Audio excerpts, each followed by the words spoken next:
Now, NBC5 First Warning Weather, the area's certified most accurate forecast.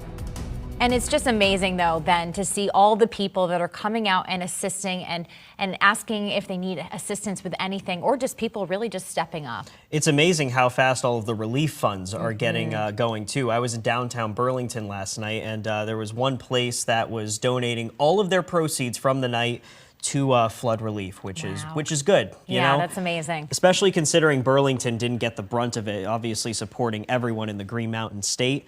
And I wanted to show you this. We got this satellite image in. The photo provided by Black Sky, and this was from yesterday in Montpelier before the river receded. So if we zoom in a little bit, you can actually get a picture of where some of this water came up. So the Winooski River snakes through town like this. Most of the river basically spilled out to the north into some of the lower elevations. If you look real closely, right about here, that's the State House lawn, and that is State Street, which was covered in water, and you can see how, well, most of downtown was covered as well. Matt and I were talking behind the scenes. We think that this is because this is where the two rivers kind of meet and come together. So this area is just more susceptible to flooding. And that's why you see the water pooling all the way well north of the Winooski River itself. It's really interesting because as you get farther south, farther down the river or up the river as the case may be, you don't really see as much flooding or as much spillover. If you look closely, there are a couple parts of the grass that got flooded over, but otherwise most of the issues were straight in downtown Montpelier. It's very interesting to see how the topography plays a role in all of these flood situations. Couple of flood warnings on our area rivers still lingering. We'll get to that in just a second. But in terms of road closures, they're still fairly widespread. Coming down in numbers, which is good, reopening some roads across the region. We still have a smattering of closures in northern Vermont, around Marshfield, Hardwick, and the Barrie, Montpelier area, and of course in southern Vermont, where they got hit with a ton of rain and really bad flooding over the past couple of days. So rivers remain high, but they continue to fall. It's dry today, but there will be more showers and storms over the next couple of days. What you need to know is this: the threshold to cause flooding is very low, so even one downpour, one thunderstorm may be enough to send some of these towns back into a flooding situation. So being weather aware is super important. Right now, though, we're in the 70s, not much happening for the rest of today, maybe a quick shower or weak thunderstorm. But look at what happens tomorrow. We're dry in the morning, but in the afternoon, we may find a couple of pop-up storms initially, then perhaps a line of storms coming through in the afternoon and evening. The concern would be if this line slows down and these storms are able to move over the same place for a while. That would give us another really bad flooding situation in a couple of towns. Don't think it'll be nearly as widespread, but there are indications that we may do this again on Friday as well. So in anticipation of that, the Weather Service has a moderate level 2 out of 4 risk for additional flooding on Thursday. That is something we're going to be watching very closely in the days ahead. So again, impact weather Thursday and Friday. Saturday looks dry, pretty warm, highs close to 90 that day, but you can see we stay unsettled into a decent part of next week. We want to go back to the flood warnings now. Meteorologist Matt DiLoretto joins us again. You have a couple more rivers to show us, and one of them that actually broke a record.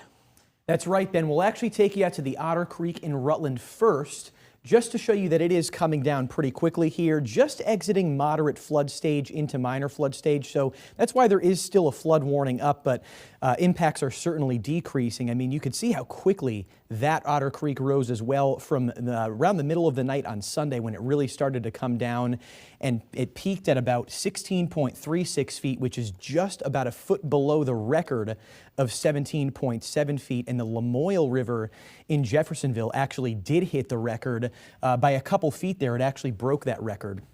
So really impressive stuff to see here. The Lamoille River was actually a little bit slower to rise, and it took a while for that rain to catch up. You could see it peaked during the day on Tuesday into the very late evening hours. So that's why for the past couple of days we had been pushing. Just because the sun comes out, just because the rain has ended, does not mean the flood threat itself has ended, especially if you live near the river. I was talking to a gentleman by the name of Charlie Turner who had lived in the Fairfax area up near the Lamoille River for the past 60 years, and he said that he had never seen the water get that high. Also chatted with a family who had a generational home, the Zenos, out by River Road there in Fairfax, and they were saying that this flood was way worse than Irene, and the only flood that they saw that was worse than this was the one back in 1927. So they have certainly seen a lot.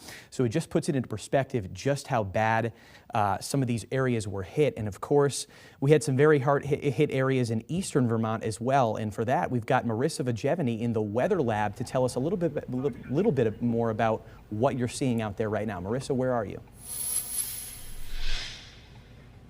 Hi, Matt. Yes, we are in the town of Barre right now. We shifted from Berlin to Barre, and we have found the mudslide that a lot of people have been talking about on Vermont Route 62. And then I'll have the roof camera show you exactly what I'm looking at. This is a mudslide, landslide situation here. There have been bulldozers going by trying to clear away some of the mud and some of the trees, but it's just amazing what the force of water can really do and crack some of these trees down. I'll pan this camera down for you to really show you. I mean, these are really big trees that were completely uprooted and overtaken by the water. And then you can also see the bulldozer there kind of doing his thing. And this landslide was covering this entire Vermont Route 62 at one point, I believe yesterday. So it is kind of still muddy on the road, and I've talked to a few people in that parking lot earlier, and they also mentioned that, you know, the mud has been really difficult to sift through in a lot of areas. They're trying to pile it up in several portions, and they're not really sure what to do with it, is what I'm assuming. So obviously this is a site we've been seeing all morning throughout the day, but it's just amazing what a lot of the water can do, especially to these trees that look relatively healthy in nature. Back to you, Matt.